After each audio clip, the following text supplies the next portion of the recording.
Hey everybody, how's it going? I'm Locke in case you forgot, and I'm bringing you basically a new player drafting guide, and it's not even just for Hex, even though this is a Hex channel. What we're going to talk about today will largely apply to any card game you're going to draft. So I don't care if you're drafting Magic, I don't care if it's Hex, I don't care if it's Cardfight Vanguard, I don't care if it's Force of Will, whatever card game you're drafting, what we're going to talk about today can and will apply to the drafting format. Now, obviously, the specific cards we're going to talk about won't apply, but the general ideas will help you become a better drafter overall and see better results in your draft tournaments. Now, as I said, this is a Hex stream, so we're going to apply everything to the current Hex format, which is 4-4-3. And what that refers to is the sets in which you draft. Because the way draft works is you open up a pack, you pick one card from that pack, and then you pass the pack on for somebody to pick another card. And somebody passes the pack to you. So this goes on until all the cards in the pack are taken, and then you open another pack, and you do this for 2 more times, so for 3 packs total. And in Hex right now, those packs are set 4, set 4, set 3. So that's the general basics of drafting, and drafting, I understand, as a new player can be very daunting to jump into because you sit down, you try to draft, you open up a pack, and what you're met with are a ton of cards that you have no idea what these things do. You're trying to read them. Draft also is typically your picks are put on a timer, especially in an online format like Hexes. You're put on a timer that you don't have a lot of time, right? You have to pick your card and hope it's the right card as you can do. And then after you've done all this picking, what you do is you put it all together in a minimum of a 40 card deck, and then you play in a tournament with that 40 card deck, and the rest of the cards that you drafted are put in what are called reserves. It's your sideboard. You can swap cards out in the middle of a match. But we'll go over all of that in a later video. What I want to talk about is the actual drafting process, because that's the problem that a lot of people have. You don't jump into draft before you even learn how to play the game. That doesn't make any sense. So I'm going to assume you understand how to play the game. Not Hex necessarily, but whatever game you're drafting. And we're going to focus more on the draft itself. And what we're going to talk about today is something that I don't care if you are a brand new player or a pro player, it applies to you whenever you draft, and that's called B.R.E.A.D drafting. Now, B.R.E.A.D is an acronym that stands for the types of cards you should draft in what order you should draft them in. So it stands for bombs, removal, evasion, aggro, and duds. So you want to try to draft any bombs first. If there are no bombs in the pack, take removal second. If there's no removal in the pack, take evasion. If there's no evasion either, take aggro. If there's no aggro, well, then you're stuck taking whatever the heck you want. And that's all we're going to cover on duds. Duds are just the trash cards at the end after so many picks have gone by that nobody wants, nobody's going to play, or nobody should play at least. And that's just the way it goes. And I'm not going to really cover what are duds. You'll figure out duds quite easily after you've drafted one time. Instead, what I'm going to do is I'm going to focus on the first 4, which are the main 4 important parts, B.R.E.A. So like I said, we're going to, because this is a Hex YouTube channel. I'm a Hex player, Hex streamer. I have over 100 draft matches in 3 weeks of the new format that has recently come about since Set 4 came out about a month ago. That should help you timestamp this video. Also, the date down below should probably help you timestamp this video too. We're going to cover some of the bombs and just kind of give you an idea of what is a bomb, what is not a bomb. So the first card I'm going to cover is High Infinitrix. High Infinitrix is a bomb. A bomb impacts the game in a tremendous way, if not wins you the game by itself. That's what characterizes a bomb. It blows up. It blows up the game in one way or another in somebody's favor. So you're sitting there, you're top decking, and you're losing, or you're down to 2 health, and then you draw this card, and all of a sudden you play it, and you win 3 turns later. even though you were losing flat out. And that's something that this card in particular can and has done for me in draft. That's what makes it a bomb. And what it does is it allows you to shift over. You can see there's this shift ability that allows you to give +1/+1 to a creature in addition to all these little things. And the card has these attributes itself until it shifts them over. So when it comes into play, it's actually a 3/4 flying steadfast life drain.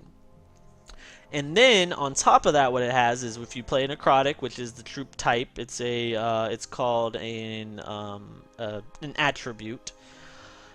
You may revert this, and what revert means is transform the card back to its original form. So you shift all of this onto another card, right? You shift all the +1/+1s and the flight and the steadfast and life drain. You give that all to this little 1/1 weenie, turning him into a 4/4 flying life drain monster.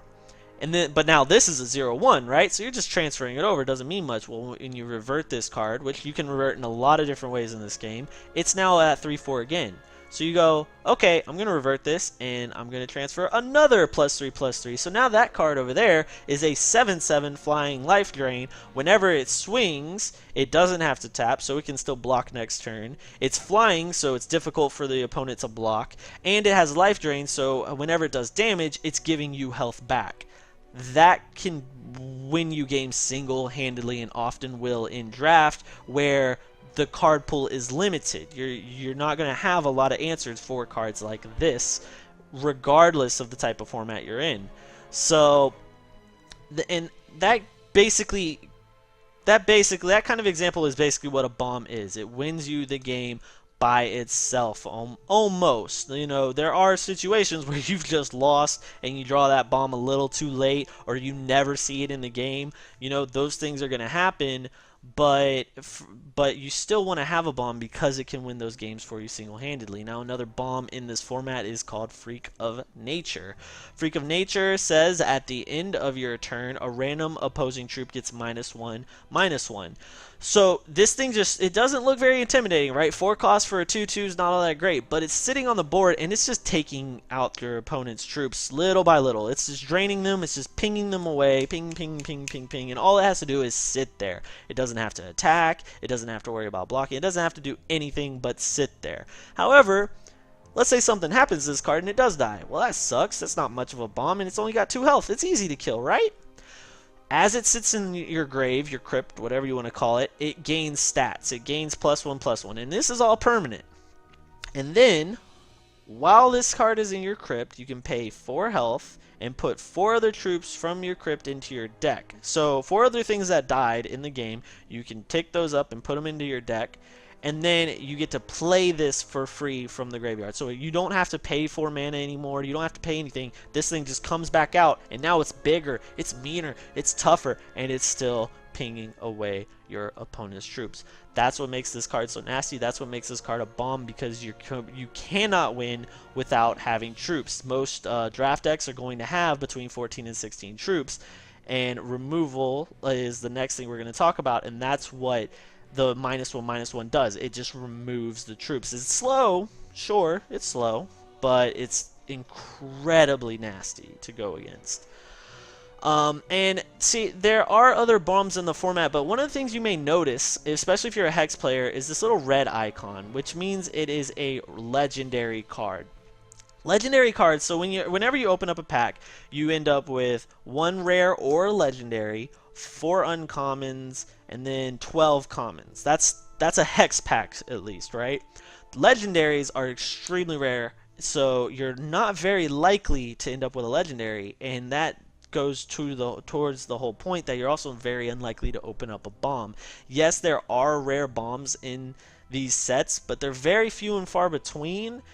And so you're looking at, you know, a possible card pool, a possible, you know, rare and legendary pool of over 60 cards, but maybe only a handful of those are bombs. You see what I'm saying? So you're not likely to end up with a bomb, which can make bread drafting a little confusing, because you're sitting there, you open a pack, and you're like, well, where's the bomb? I'm supposed to draft bombs first. What am I going to do? And that's why, you know, you just need to try to recognize what is a bomb, which is very easy, because bomb cards tend to be some of the most expensive cards. They do so much that they generally are highly sought after and competitive in competitive play. So they're going to have a high value, and if you're keeping your ear to the ground about what costs the most, they're going to be the really high value cards. Like for instance, right now, High Infinitrix is a $20 card. So if you open up a pack and you see this $20 card sitting there, are you going to take it, or are you going to take a 50-cent common? No, you're going to take the $20 card because it costs you $7 to get into draft. You already paid for your draft, basically. And Freak of Nature is a $10 card right now, and just skyrocketing even further day after day. So, and you get to keep, a little thing I may have forgot to mention, you get to keep all the cards that you draft. They go to your collection, you get to keep them, you can sell them, you can trade them, you can play with them in competitive later. They are yours. And this always applies, this generally always applies for drafting. And it's really weird if you're playing in something in a draft where you don't get to keep the cards. But hey, there may be some shadow systems later on or something like that, I don't know. But as I was talking about, so those are bombs, and you don't want to be too worried about them because you're not likely to get them, but if you do get one, then they kind of will help you shape your draft from there. Because if you open up a High Infinitrix, which is in diamond colors, well, guess what type of cards you should probably be looking to draft next? If you said diamond, you're winning. Even if you open up in pack 2 and you're not in diamond, but you have a High Infinitrix, it's a bomb. It could win you the game by itself. Why wouldn't you go into those colors? Now, I will probably explain why you might not go into those colors, and many times I have opened up a bomb pack 2 and not gone into those colors because my deck was already looking very nice. But if you're a new player, don't worry about that. Worry about playing your best cards first and trying your best that way, and that's what these bombs will help you, will really help you try to sculpt your deck, because you'll already have, from the minute you open pack 1 or pack 2, you'll already have a good idea of what you want to run. Now, after bombs is removal, and if you watch my stream, if you watch some of your videos, you're going to probably hear me say removal is king. Because you're not likely to get a bomb, that makes removal king, because there is always going to be removal in packs that you can see. And one of the best pieces of removal in this format, in sets 4, 4, 3, is Crimson Bolt. It deals 2 damage to a target troop at quick action, which means you can play it on your opponent's turn. And if that troop has flight, like our High Infinitrix friend over here, who is, like I said, when she has all her stats, she's going to have 4 health, but she has flight. If it has flight, it deals 4 more damage, so it does 6 damage to any flying troops. So they play High Infinitrix down on the field, you immediately on your turn go, oh, 2 mana bolt, it's dead. This is one of the few cards that can deal with High Infinitrix very effectively, but it can also do 2 damage to smaller creatures. So actually, Bolt can take out Freak of Nature. He's only got 2 health. You just bolt him, he's dead. Although having him in the crypt is kind of dangerous. So, you know, you have to make decisions in what you play. We're not going to talk about that, but that's why I always say removal is king. Removal wins games. Your opponent's only going to have so many troops. If you can get rid of more of their troops than they can get rid of yours, you're probably going to win the game. So you should always, always, always prioritize picking removal over just about anything else outside of bombs. That's why it's next on the list. That's why it comes after the B. Bombs, removal, B.R. There's a difference between hard removal, which this is because it immediately removes something, and there's a difference between that and situational removal, which is where Totem Trap comes into play. Totem Trap deals 3 damage to a target attacking or blocking troop. Now, the reason this is situational removal, though, is because it requires a situation in order to be able to be played. It requires something to attack you or something to block you. Now, there's always going to be something attacking or blocking you generally if they're trying to win in a draft. So this card is actually one of the top pieces of removal in this format because it does 3 damage for 1 mana, and it's very easy to get. Like, they have to attack eventually if they want to win. But there are removal pieces that require even more situational happenstances to occur that make them a little bit weaker than their hard removal counterparts like Crimson Bolt. So yes, you want to take removal first, and especially in your colors. So you have a say you have a High Infinitrix. Well, hey, there's a Totem Trap. It's removal. It's in diamond with the same color as my bomb that I got last pick. This is great. That's exactly how you should be drafting. But if it's something very, very, very situational, then it does go down the list a little bit. However, even highly situational removal is preferable over not having removal at all. More often than not, the deck with more removal is going to win the game. And then, so that basically covers removal. Removal takes out cards, it destroys things, it blows things up and gets them out of your way. It removes threats from the board so that you don't have to worry about them. You don't have to keep getting hit in the face. Now, the other way that you remove troops is by blocking. But if your opponent has evasion troops, or if you have evasion troops, blocking can become very difficult, and that's why evasion is next on the list. The B.R.E. bombs removal evasion. We're gonna keep going over it. Just get used to it right now. One of the premium forms of evasion is flight. The reason flight is a premium form of evasion is because when you swing with a flying troop, in order to be blocked, the other troop has to either be flying or has to have something called Sky Guard, which lets a troop on the ground basically block up in the air. And think of it as, the UI is even going to help you because the card itself, in Hex at least, will be floating off the ground. If you're, say, there's a dog on the ground and there's a bird in the sky, and the bird wants the birdseed that's over across from the dog, the bird just flies over the dog's head and grabs the birdseed and laughs while it eats away, and the dog can never touch it. Well, basically think of it the same way, same rules apply. Being able to fly over and attack your opponent is always going to be more preferable than having to try to burst through their defenses. And so why try to go through your opponent's defenses when you can just go around or above? And that's why evasion is so strong. If you have a bunch of evasive troops, like flyers, and they have a bunch of ground troops, you can swing in freely without having to worry about being blocked, whereas they can still be blocked by you. Because flying troops can block ground troops no problem. And that's why evasion is always third. It's always the next preferable. And you also want those evasion troops to block any evasion that your opponent has. Another form of evasion is in the way of unblockable. And unblockable basically just means it can't be blocked. So I can swing in with this all day, and I don't ever have to worry about you blocking it. It is probably the highest form of removal there is in Hex or in any other game for that matter. It's just guaranteed damage. You don't have to worry about anything, and this troop can still block too if it wants to. So that's where. And that's basically where the E comes from. E is an evasion. Other forms of evasion basically are there even other forms of evasion? Not really. There's the whole gem system in Hex, which I'm not going to confuse you with right now, that can apply unblockable, but it's kind of like situational unblockable, but don't worry about that. Focus instead on getting your bombs, getting your removals, and then just getting your flight or unblockable troops. Now, the last letter we're going to talk about is aggression. Typically, the player who can get their threats out and bash in first is going to win, because they're going to be able to come in and hit their opponent and dwindle their life total before their opponent has a chance to react. So that's why aggression is generally preferable.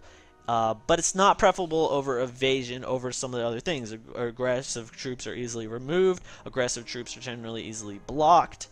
But if you've already drafted all your bombs, you've already drafted all your removal, you've already drafted all your evasion, it's nice to have some aggressive troops to put your opponent on the back foot. And one of the premium troops that does this is Whirling Brutalizer. Whirling Brutalizer has what's called speed.